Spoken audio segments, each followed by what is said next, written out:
Dear viewers, SIR অর্থাৎ special intensive revision বিশেষ নিবিড় সংশোধন, ভোটার তালিকার বিশেষ নিবিড় সংশোধনের জন্য প্রত্যেককেই ফর্ম ফিল আপ করতে হচ্ছে।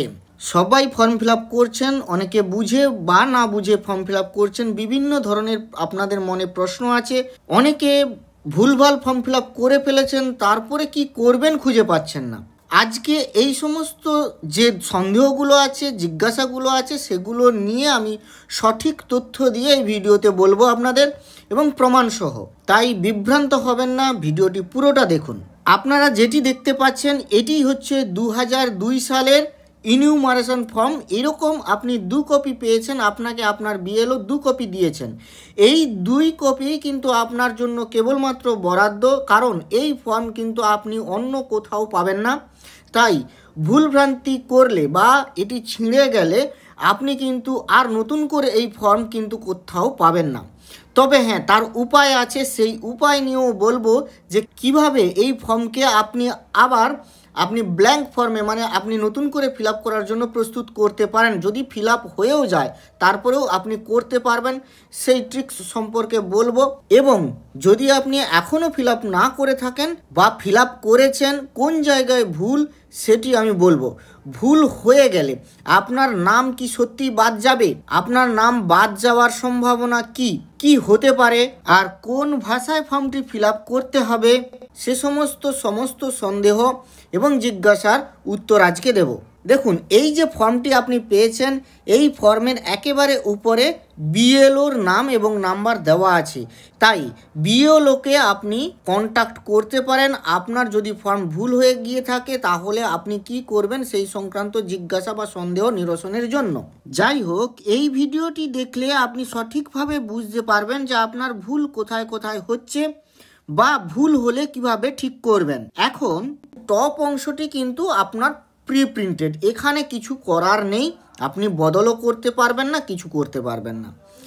এইখানে যদি ভুল থেকে থাকে তাহলে কারেকশানের জন্য আপনাকে ফর্ম 8 ফিল আপ করতে হবে। তার জন্য বিএলও বলে দেবেন এবং তার জন্য নির্দিষ্ট ফর্ম আছে। এবং আপনি এটা ভাববেন না যে আপনার এইখানে ভুল আছে এবং সেই ভুলটাকে ঠিক করার জন্য আপনি এইখানে সমস্ত তথ্য দিচ্ছেন ঠিকঠাক করে, তাহলেই আপনার ভোটার তালিকায় সমস্ত তথ্যগুলি ঠিক হয়ে যাবে। এই ধারণা করা কিন্তু ঠিক নয়, কারণ কারেকশানের জন্য তার নির্দিষ্ট ফর্ম কিন্তু ফর্ম আলাদা, সেটি হচ্ছে ফর্ম 8। ফর্ম 8 ফিল আপ করতে হবে, তবেই আপনার কারেকশান হবে। এই ফর্মটি কিন্তু গণনার ফর্ম, মানে বিশেষ নিবিড় সংশোধনের ফর্ম, তাই এটি কোনো কারেকশানের জন্য নয়। এটিকে আপনাকে বুঝে নিতে হবে। যাই হোক, এখানে আপনাকে যে কাজটি করতে হবে সেটি হচ্ছে এই জায়গাটাতে আপনার কালার ফটো দিতে হবে, একটা ছোট স্ট্যাম্প সাইজের ফটো, মানে বা পাসপোর্ট সাইজ হলেও হবে। সেটিকে কেটে এই মাপ মতো করে নেবেন, করে এইখানটায় সেঁটে দেন। এবারে আসুন, জন্ম তারিখ দিলেন, আধার নম্বর ঐচ্ছিক, দিতে চাইলে দিতে পারেন, না চাইলে না দিতে পারেন। মোবাইল নম্বর দেন, পিতার নাম দেন, মানে আপনার বাবার। এগুলি কিন্তু আপনার পার্সোনাল ডিটেলস, মানে এই অনুযায়ী আপনার নাম 2002-তে থাকুক না থাকুক, কারুরই নাম না থাকুক, তা কোনো ব্যাপার নয়। এখানে আপনার জন্ম তারিখ, আপনার মোবাইল নম্বর, দিতে চাইলে এখানে আপনার আধার, এখানে আপনার অভিভাবকের নাম, মানে আপনার বাবার নাম বা গ্র্যান্ডফাদার বা গ্র্যান্ডমাদার, এখানে তার এপিক নম্বর, মানে ভোটার কার্ডের নম্বর। দেখুন, যদি থাকে দেন, এটা দেওয়াটাই বেটার, কারণ বিএলওদের এতে কাজে অনেক সুবিধা হবে। মায়ের নাম, মায়ের এপিক নম্বর, এই যে বাবার নাম আর মায়ের নামটা কিন্তু দিতেই হবে। এখানে কিন্তু দেখুন পিতার অথবা অভিভাবকের নাম লেখা আছে, কিন্তু এখানে মায়ের নাম লেখাই আছে, অর্থাৎ মায়ের নাম আপনাকে দিতেই হবে। মা মারা গেলেও মায়ের নামই দিতে হবে। মায়ের এপিক নম্বর যদি থাকে দেবেন, দেওয়াটাই ভালো। স্বামী অথবা স্ত্রীর নাম এবং তার এপিক নম্বর। এবারে যে জায়গাটায় ভুল হচ্ছে সকলের ভুল হচ্ছে সেই জায়গাটা এই পোর্শনটি। এইখানে এসে সবাই হতচকিত হয়ে যাচ্ছেন, কি ফিল আপ করবেন কি ফিল আপ করবেন না, হয়তো বুঝতে পারছেন না। দেখুন, এই জায়গাটার দুটি অংশ আছে, একটি বাম দিকের অংশ যেটা এইটি, আর একটি ডান দিকের অংশ, যেটি এই পোর্শনটি, এটি ডান দিকের অংশ। এই অংশটিতে আপনি ফিল আপ করবেন যদি আপনার 2002-এর লিস্টে নাম থাকে। আর যদি আপনার নাম না থাকে, আপনার বাবা বা দাদু ঠাকুমা যার হোক নাম থাকে, তাহলে আপনি এইখানে ফিল আপ করবেন তার তথ্যটি। ভুলটা সাধারণত কাদের হচ্ছে? ভুলটা সাধারণত তাদেরই হবে বা হচ্ছে যাদের 2002-এর ভোটার লিস্টে নিজের নাম ছিল না এবং ধরে নিচ্ছি বাবারও নাম ছিল না, তাদের ক্ষেত্রেই সাধারণত ভুলটা হচ্ছে। আপনার যেহেতু এখানে কোনো তথ্য 2002-তে নেই, তাই আপনার বাবা বা মা বা দাদু বা ঠাকুমা যার হোক নাম আছে, তার নামটি এখানে ফিল আপ করবেন। এবার এইখানে একটি কথা বলি, এইখানে যে দাদু ঠাকুমা বলা হচ্ছে বা অনলাইন ফর্মেও 4টি অপশান আছে। একটি হচ্ছে ফাদার, আরেকটি হচ্ছে মাদার, আরেকটি হচ্ছে গ্র্যান্ডফাদার, আরেকটি হচ্ছে গ্র্যান্ডমাদার। এই 4টি অপশান আছে। এখন ধরুন মায়ের যে বাবা, তাকে কি আপনি নিতে পারবেন? অবশ্যই নিতে পারবেন। মায়ের বাবাও এখানে আপনার আত্মীয় হিসাবে ভ্যালিড হবে, একেবারেই নিয়ম মাফিক। কারণ আপনার সিটিজেনশিপ প্রুফ হবে আপনার বাবা অথবা মায়ের দ্বারা, মায়ের সিটিজেনশিপ প্রুফ হবে তার বাবা অথবা তার মায়ের দ্বারা। তাই এখানে গ্র্যান্ড প্যারেন্টস হিসাবে আপনার বাবার দিক থেকে গ্র্যান্ড প্যারেন্টস বা মায়ের দিক থেকে গ্র্যান্ড প্যারেন্টস যে কারোর নাম এখানে আপনি কিন্তু দিতে পারেন, কোনো সমস্যা নেই। এখানে তার তথ্য দেওয়া হবে। এবার তার নাম দিলেন, এপিক নম্বর দেবেন, আত্মীয়ের নাম দেবেন, সম্পর্ক দেবেন, জেলা দেবেন, এইগুলি দেবেন। কিন্তু ভুল কোন জায়গায় হচ্ছে? ভুল আসলে তাদেরই হচ্ছে যখন এখানে ধরে নেওয়া যাক 2002 সালে তার বাবারও নাম নেই, তাহলে কার নাম আছে? দাদুর নাম আছে। তো দাদু বাবার বাবা আর কি, সেই দাদু বা মায়ের বাবা যারই হোক নাম দিলেন, তাহলে এখানে আপনার কার নাম বসলো? এখানে কিন্তু আপনার দাদুর নাম বসলো। দাদুর এপিক নম্বর যদি থাকে আপনি দেবেন। এখন সমস্যাটা কোন জায়গায় হতে পারে? সমস্যাটা এসে এই জায়গাতে হবে, সম্পর্কের জায়গায়। যখনই আপনার দাদুর নাম এখানে লিখলেন দাদু, এখানে তার এপিক নম্বর দিলেন, আত্মীয়ের নাম তাহলে কে হবে? দাদুর বাবা। আত্মীয়ের নামে কার নাম হবে? দাদুর বাবার নাম হবে। তো দাদুর বাবার নাম লিখলেন। যদি না জানা থাকে, ভুলে গিয়ে থাকেন, যে কোনো একজন আত্মীয়ের নাম লিখে দিতে পারেন, এইটা আসলে ম্যাটার করবে না এখন। এরপরে এই যে সম্পর্কের জায়গায়, এই সম্পর্কের জায়গাতে এসেই অনেকেই আসলে ভাবছেন যে এইখানে যে নামটি লেখা হয়েছে তার সাথে এর কি সম্পর্ক। আসলেই কিন্তু ব্যাপারটা এইটা নয়, এবং এই কারণেই আপনাকে বললাম এইখানে যদি আত্মীয়ের নাম আপনি অন্য কিছুও দেন তাহলে অতটা ম্যাটার করবে না, কারণ আসলেই আপনাকে জানতে চাইছে আপনার সাথে এর কি সম্পর্ক। সেই জায়গাটাতে ফর্মের যে প্রিপারেশনে একটা গলদ আছে, সেই কারণেই এইখানে সম্পর্কের জায়গায় এসে যখন সম্পর্ক লিখতে হচ্ছে তখনই সবাই গোলমাল পাকিয়ে যাচ্ছে, ভাবছে যে এই সম্পর্ক তাহলে নিশ্চিত। অবভিয়াসলি কোনো একটা ফর্মে যখন এরকম পরপর থাকে তখন কিন্তু এইখানে দেখুন প্রথমেই লেখা আছে আত্মীয়ের বিবরণ, তাহলে এখানে সেই আত্মীয়ের বিবরণ চলছে। তাই এই সম্পর্কের জায়গায় ভাবাটাই স্বাভাবিক যে এই যে নামের যে ব্যক্তি তার সাথে এই আত্মীয়ের যে কি সম্পর্ক, কিন্তু তা নয়। এখানে যেটি জানতে চেয়েছে আপনার সাথে কি সম্পর্ক। এখন এটা আমি কোন বেসিসে বলছি? এটা আসলে অনলাইন যে ফর্ম ফিল আপ হয়েছে যে সিস্টেম, সেখান থেকেই আমি আপনাকে বলতে পারছি যে আসলেই ওরা জানতে চেয়েছে আপনার সাথে এই ব্যক্তির নামের কি সম্পর্ক। দেখুন আমি আপনাকে অনলাইনের সিস্টেমটা দেখাচ্ছি। এর পুরো প্রসেসটাই কিন্তু আমি এর আগে গত ভিডিওতে আমি করে রেখেছি, অনলাইন ফর্ম ফিল আপ কেমন করা হবে সেটা গিয়ে আপনারা দেখতে পারেন। তবে এখানে যে অংশটিতে আমি আসছি এটা হচ্ছে সেকেন্ড ক্যাটাগরি। সেকেন্ড ক্যাটাগরি মানে যখন 2002-তে আপনার নাম নেই কিন্তু আপনার আত্মীয়ের নাম আছে, সেই ক্যাটাগরিতে এলে আপনি যখন ওখানে 3টে অপশান ছিল, 3টে অপশানের সেকেন্ড ক্যাটাগরিতে ক্লিক করলে আপনার এরকম একটি অপশান দেখাবে। সেখানে দেখুন এখানে আপনি স্টেট লিখছেন, স্টেটটাকে চুজ করছেন।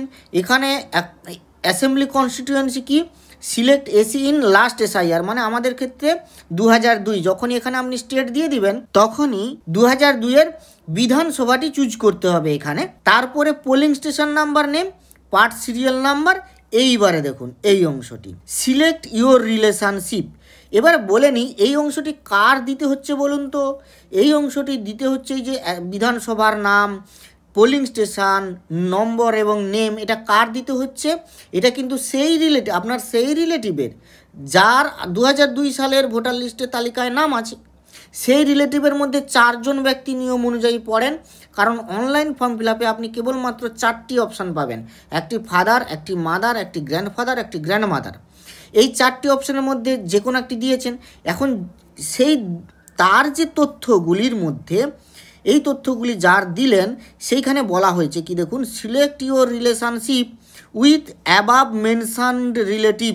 এই যে রিলেটিভ যার তথ্য আপনি এখানে দিলেন তার সাথে আপনার কি সম্পর্ক, সেই সম্পর্কটি লিখতে হবে। তাহলে এখানে কি সম্পর্ক হবে, আপনার দাদুর নাম ছিল তাই তার সম্পর্ক লিখতে হবে গ্র্যান্ডফাদার। এক্স্যাক্টলি সেম ওয়েতে এইখানে এই জায়গাটাতে সম্পর্কের কথা যেটা লেখা আছে এখানে বোঝাটা খুবই মুশকিল যে এই সম্পর্ক কার সাথে সম্পর্ক, তাই এখানে কিন্তু আপনাকে দাদু লিখতে হবে। এখন ঘটনা হচ্ছে যাদের ধরুন 2002-তে নাম নেই কিন্তু বাবার নাম আছে, তাহলে এখানে আপনি আপনার বাবার নাম লিখছেন, তার ভোটার কার্ডের নাম্বার দিচ্ছেন, আর এখানে বাবার বাবা মানে আপনার দাদুর নাম লিখছেন, কিন্তু সম্পর্কের জায়গায় আপনি কি লিখছেন, পিতা।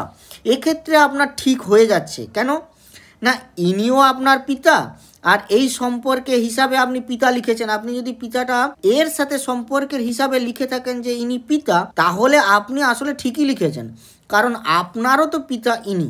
তাই যাদের 2002 সালের নাম ছিল না কিন্তু তার বাবার নাম ছিল, তাদের ক্ষেত্রে কিন্তু এই ফর্মটি পিতা লিখলে, এখানে পিতা লিখলে তাদের ক্ষেত্রে এটি একেবারেই সঠিক হচ্ছে, তাদের কোনো সমস্যা হবে না, ফর্মটি একেবারেই সঠিক হবে। কিন্তু সমস্যা হয়ে যাবে যদি দাদু বা ঠাকুমার নাম লিখেন। এবার বলি যে আপনি ধরুন ভুলক্রমে লিখেছেন, তাহলে কি আপনার নাম বাদ পড়ে যাবে? এমনকি আপনার এই ফর্মের ফিল আপ করতে গিয়ে বিভিন্ন জায়গাতে কাটাকুটি হয়েছে, প্রচুর ভুল হয়েছে, আপনি এর উপরে আবার হয়তো হোয়াইটনার দিয়েছেন, আরও অনেক কিছু করেছেন, তাহলে কি আপনার নাম বাদ পড়ে যাবে? একেবারেই না, এটি একেবারেই ভ্রান্ত ধারণা, বা যারা বলছে তারা ভুল বলছে। আপনার ভয় পাওয়ার কোনো কারণ নেই, এটি একটি গণনার ফর্ম। সঠিক ভোটারকে গণনা করা হচ্ছে যে আমাদের ভারতবর্ষে কতজন সঠিক একেবারে নিয়ম অনুযায়ী কতজন ভোটার, ভারতীয় ভোটার, তাদেরকে গণনা করে নেওয়ারই ফর্ম। তাহলে আপনার নাম বাদ যাওয়ার কোনো সম্ভাবনা নেই। জোর উপর বিএলও আপনাকে এটুকু বলতে পারে, আপনি যে এতবার কাটাকাটি, ধরুন এখানে প্রচুর কাটাকুটি হয়েছে, তাহলে আপনাকে এখানে একটা ছোট্ট করে সাইন করে দিতে বলবে, কারণ এটা যে আপনার সম্মতিতেই কাটাকুটি হয়েছে এবং সেটা করার পরে আপনি সঠিকটা এখানে লিখেছেন, সেইটুকুর জন্য আপনি এখানে ছোট্ট করে একটা সাইন বা সিগনেচার বা হাতের ছাপ দিয়ে দিতে পারেন। আরও বিভিন্নভাবে যদি কোথাও কোনো কাটাকুটি থাকে, হোয়াইটনার না দিয়ে আপনি একেবারে স্রেফ পেন থ্রু করে কাটুন, দিয়ে পাশে আপনার ঠিকটা লিখুন। যদি এর উপরেও কোনো ক্লেম থাকে আপনি এখানে একটা ছোট্ট করে সই করে দেন, ব্যাস এটুকু করলেই কিন্তু আপনার কাজ শেষ। এবং আপনার কোনো ক্রমেই এই নাম বাদ বলুন বা ফর্ম বাদ বলুন যাওয়া যাবে না, হবে না, এটুকু আপনি দাবি করতেই পারেন। এবার যেটি সবথেকে বড় প্রশ্ন হয়ে দাঁড়াচ্ছে অনেকের ক্ষেত্রেই, যে ফর্মটি কোন ভাষায় ফিল আপ করবেন, বাংলা না ইংরেজি। অনেক বিএলও বলছে বাংলা ইংরেজি যা খুশি করুন, অনেকেই আবার বলছেন যে ইংরেজিতেই করতে হবে। তাই আপনি কোন ভাষায় করবেন, দেখুন আপনার যেটি স্বচ্ছন্দ আপনি সেটাতে করতে পারেন, এই অধিকারটুকু অন্তত আপনাকে ইলেকশন কমিশন কিন্তু দিয়েছে।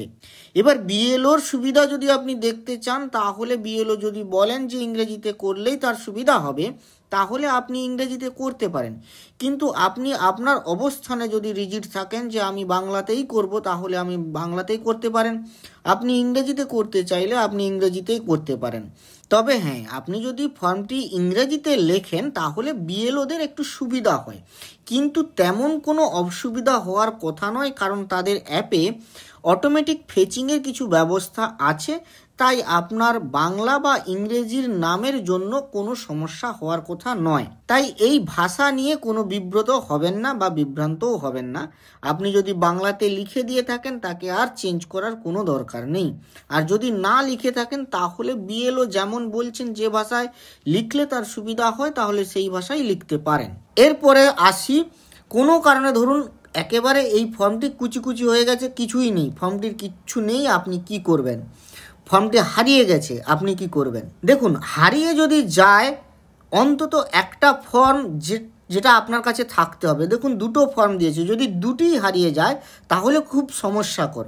আসলে যেটি বলতে চেয়েছি, এই যে উপরের হেডিংটা আছে না, এই উপরের হেডিংটা আপনার প্রি প্রিন্টেড, অর্থাৎ এটি সমস্ত তথ্য আপনার লিখে দেওয়া আছে। এইটি যদি না থাকতো তাহলে সমস্যার হতো না, কিন্তু যেহেতু এইটি লিখে দিয়ে আপনাকে দুটি ফর্ম, আপনার জন্য কিন্তু দুটি ফর্মই বরাদ্দ, তাই এটি এসেছে। তাই কোনো না কোনোভাবে আপনার একটা ফর্মও যদি থাকে আর যদি বাকিগুলো কুচি কাঁচা হয়ে যায়, তাহলেও আপনি কি করবেন, জেরক্স দোকানে গিয়ে কারোর একটা ফাঁকা ব্ল্যাঙ্ক ফর্ম কালেক্ট করবেন, দিয়ে জেরক্স দোকানে যাবেন। ব্ল্যাঙ্ক ফর্ম আসলে এই নিচের অংশটি সকলেরই কিন্তু সেম, শুধু পার্থক্য হচ্ছে এই অংশটি। আর যদি আলাদা বিএলওর আন্ডারে হয়, তিনি যদি আলাদা বিএলও, মানে যার ব্ল্যাঙ্ক ফর্ম, তার এইখানে নামের জায়গাটায় আলাদা থাকবে।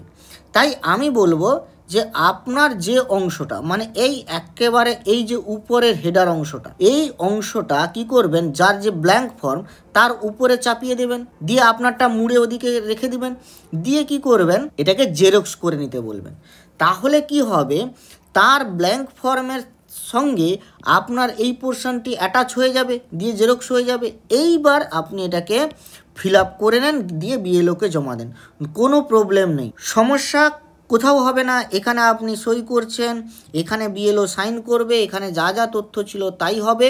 আর এই যে কিউআর কোড যতবার জেরক্সই করুন, যদি জেরক্সে কোনো ভুল না থাকে, মানে এই যে বড় বড় হচ্ছে কালো অংশ, ছোট কালো অংশ, এইগুলোর মধ্যে কোনো যদি ছেড়ছাড় না হয়, তাহলে এই কিউআর কোড সবসময় স্ক্যানেবল, মানে স্ক্যান করা যাবে। যতবার জেরক্স করুন, ফেড হওয়া যাবে না, বা এগুলো যেন মুড়ে মুচড়ে না যায়, ঠিক আছে? এইটি ভালো রাখতে হবে, তবে স্ক্যান হবে, অবশ্যই হবে।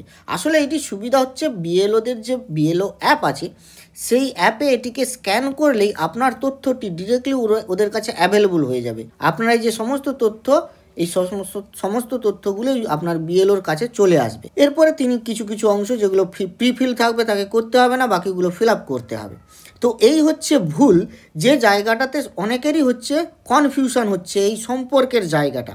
এটি কিন্তু অনলাইন ফর্মে একবারে সুন্দর করে বলা আছে। এর পরেও যদি না হয়, একেবারে শেষ যে উপায় সেটি হচ্ছে অনলাইন পদ্ধতি। অনলাইনেও এরপরেও আপনি ফিল আপ করতে পারবেন, তাই ঘাবড়ানোর কিছু নেই, আপনি ফিল আপ করুন। এগুলো ভুল ম্যাটার করে না।